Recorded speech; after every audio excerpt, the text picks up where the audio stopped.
Bonjour tout le monde, j'espère que vous avez passé une bonne semaine. Mon message d'aujourd'hui est basé sur le pain des vies.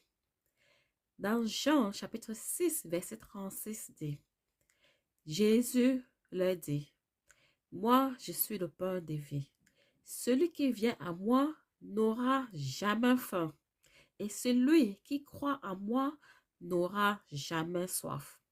Ce verset nous dit que Jésus est la vie. Et tous ceux qui partent à Jésus, tous ceux qui vont croire à lui, auront la vie éternelle.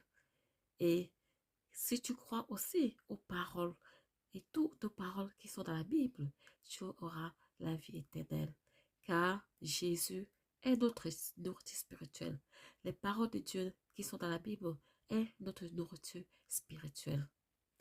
Nous ne devons pas trop regarder la nourriture physique que nous prenons tous les jours pour nous rassasier le ventre, mais regardez à Jésus qui est notre sauveur.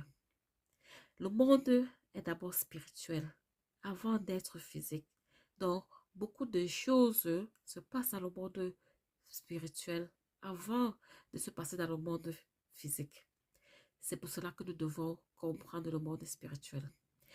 Regardons, pourquoi devons-nous suivre Jésus qui est le pain de vie? Nous devons suivre Jésus qui est le pain de vie, car Dieu l'a envoyé pour nous montrer comment vivre.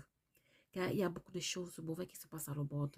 Et aussi, beaucoup de choses vont se passer. Il y a beaucoup de choses qui se sont passées et beaucoup de choses qui vont encore se passer dans le futur.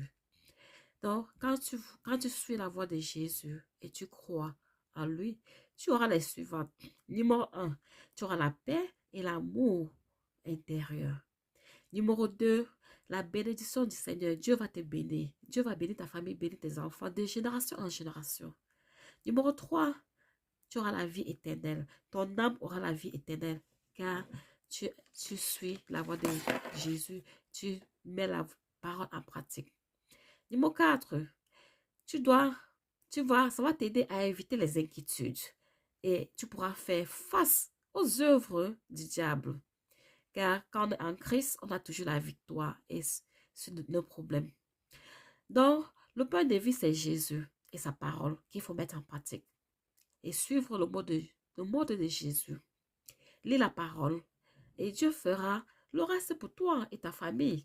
Tout ce que tu as fait, c'est suivre Jésus, donner ta vie à Jésus, mettre la parole en pratique et Dieu fera le combat pour toi. Et tout enfant en Christ ont toujours la victoire dans chaque combat et dans chaque problème. Que Dieu vous bénisse. Passez